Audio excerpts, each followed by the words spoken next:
Look at this dude. Looks like a homeboy just chillin', but you're about to know what he did. His name is Tyler Hadley. He's 17-year-old and he's a pretty problematic kid.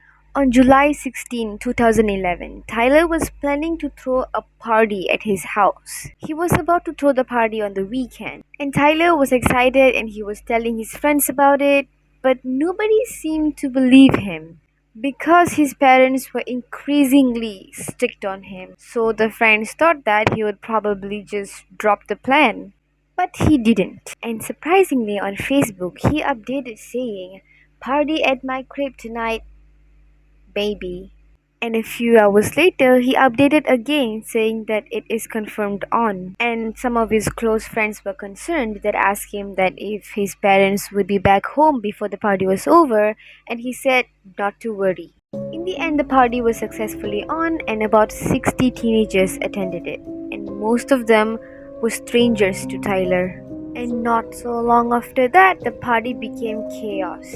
As time went by, Tyler's friends one by one started to question about the parents. And every time Tyler answered, he always had a different story. As the night went on, Tyler slowly started to get paranoid. He even told a guest that he had done something really bad.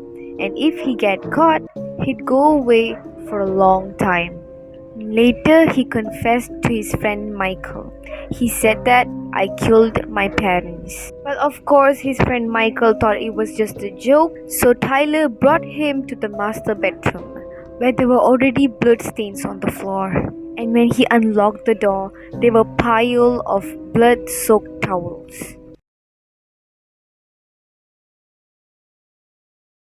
So actually what happened was, shortly before 5 p.m., Tyler hid his parents' phones so that they won't be able to call out for help. Then he took 3 pills of ecstasy, and then he listened to a song to boost his energy up. Tyler went to a garage and then found himself a claw hammer. And then he went to his mom's working space and stood right behind her. And then he raised the claw end of the hammer and brought it down on her head.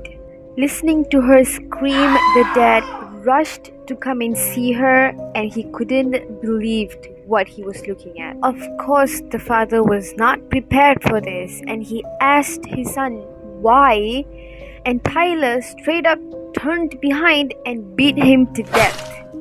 And then Tyler wrapped his parents' corpses in towels and dragged them into the master bedroom. It took Tyler about 3 hours to clean the space up without any evidence, and then he took a bath. Listening to this story, his friend Michael was shook, of course. By this time, the people in his party left because they were told that somebody else is throwing a big party somewhere else. The teenagers who left the party were drifting their cars away, which was very noisy, and one neighbor couldn't take it, so they called the police. By this time, the left people at the party were about only 20. By 4 a.m., the house was completely cleared, left only Tyler alone. His friend Michael, on the other hand, was the only person to witness the bodies. So once he left, he called the Crime Stoppers. And right after that, the police arrived. And later, Tyler was found guilty, and then he was convicted for murdering his parents. He was sentenced to prison for the rest of his life.